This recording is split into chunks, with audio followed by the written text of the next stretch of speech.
All right, guys. Here's kind of where we're at. It's Wednesday.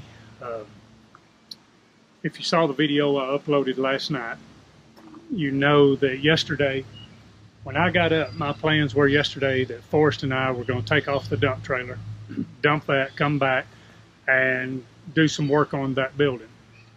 Well, of course, when I got up yesterday, my wife informed me we had a water leak in the daycare. Now, it wasn't just a little water leak; it was a good water leak. So I got that section shut off so that Forrest and I could go dump the dump trailer because I needed help with that before I let him go so he could leave to go to the concert that he wanted to go to. So anyway, we got the dump trailer off. He and I came back here. We put a new line in and that connects the sink and all and got that fixed and everything's good. And so I let him go, and about an hour later I get a text message that there's no water in the other classroom's toilet. So there's metal lines that run from the meter up to this building. And then from there it goes all PVC. Well, anytime you've got metal lines and you shut the water off and you turn it back on, then you're going to have rust and trash come through. So in the back of your tank on the toilet, there's that valve that regulates how much water comes in. So I figured that's got trash in it. I'll put a new one in it. So I did that. Toilet starts working. So I'm getting ready to leave to go down to the building to start working. I get a text message. The urinal's not working. So I go in. I've never worked on a urinal before. We hadn't had any problems with them. So I start working on that thing. Now I find where there's a valve in it. I go to the local store here, get a valve for it, come back, put it in, and it works. And so, I thought I'll flush it a couple times, make sure, flush it again, then it won't shut off. So I take it apart, put it back together, and it works. Flush it, because hey, it's going to get flushed. So I flush it, won't shut off again. So I had to do this like 3 or 4 times. Take it apart, put it back, take it apart, put it back. And I finally got the thing to shut off. And so anyway, it was just a crazy day. Finally got down to the building yesterday about 5:30 and worked last night until about 8 o'clock. And so just had a long day, just a crazy, hectic day. Got up this morning, start mowing. I wasn't going to do no video. And so I decided, hey, I'll do some. I feel better now. I've mowed 3 or 4 yards. People ask me all the time, how come you mow all your rental property? Why don't you let them mow that? You got plenty to do. Well, the mowing is kind of a little therapy for me. It's a relaxation. It's a getting away from the other stuff. And most of the time, I can go mow and I'm not bothered. Most of the time. So anyway, that's one reason that I like to mow my properties. And so like this morning, I've got 3 of them mowed. I feel better. And I'm using the 20-volt DeWalt weed eater with the Flex Volt battery, the 9 amp hour. I'm using the DeWalt blower. I'm by myself today. And so those are the items I'm using. I've weed eated 3 yards. I hadn't even used 1 dot on that battery with the weed eater. So I've already been off doing that, and I've kind of circled back in here because my wife and I are going to go eat lunch here in a little bit.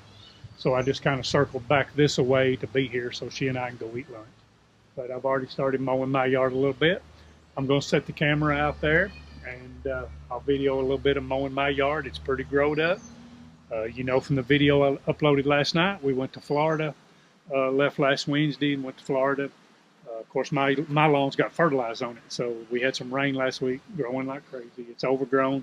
I'll have to double cut it to make it look like what I want it to look like. Let's go mow.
That's a triple cut. I did that a lot of times for, I always pretty much double cut every lawn that I mowed back when I was in the mowing business, because I'd mow it one way and mow it another way, you know, to kind of give it that cross shape, keep it looking that way. But I did whatever I had to do to make my yard stand out. I would not take a lawn unless I did the lawn treatments. I think having your chemical license is very valuable to your lawn business. You can separate yourself from the competition if you get your chemical license. And so I did that. And I just want to tell you guys, mowing, and not mowing and blowing, but I'm talking about manicuring a lawn, doing the lawn care treatments and all that, you can make really, really good money. February or March, you would do a pre-emergent and a little bit of spraying.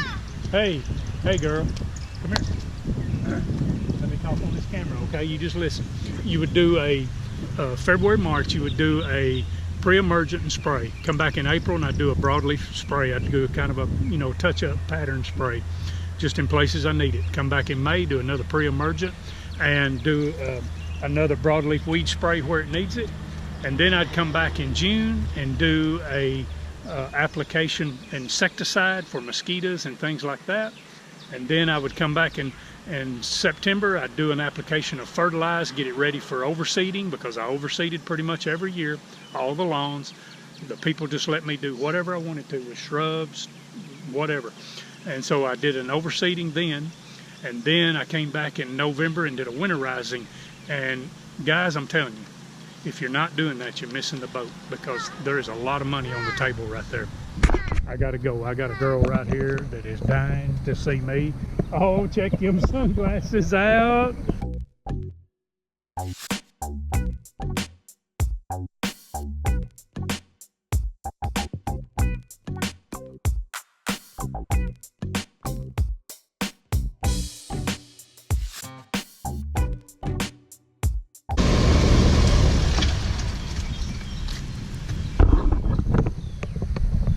Hey, I wanted to tell you something real quick I just thought of. I had a really good compliment paid to me last week by two different guys that I mowed their lawns for several years. And they told me that all they had now was weeds and dirt. You were the highest person in town mowing, but you got what you paid for. Those guys told me, they said, you know, we never had to worry about our lawn. You mowed it, sprayed it, overseeded. Our lawn was always green, lush, we always had grass, and now we have nothing. And they said, you pressure wash, trim the shrubs, everything, just all of our place was always just kept really nice. And you know, I didn't want you know, like to have 50 customers or 100 customers. I wanted to keep between 20 and 30 and have really high-end properties and that paid good money. And man, that was a great compliment. So I just thought I'd pass that on to you. I got this side over here done, as you see behind me. And because of time, being by myself and all that, I am going to end this video right here. And then, because I got to get on and get some of these other properties mowed. This takes time doing this. I enjoy doing it, but I'm going to have to shut it off right here. I got to get with it.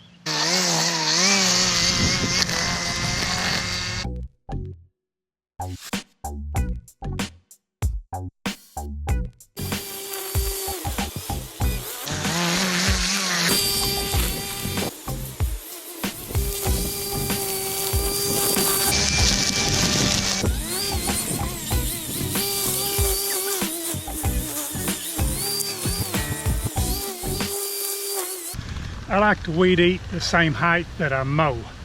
It's hard to find people that'll do that, but it just makes it look a lot better if you do that. Plus, you start weed eating it down low, and come July, August, September, if we get in some dry weather, it's gonna die. You mow it down close. I always said you could kill more grass with a weed eater than you could with Roundup.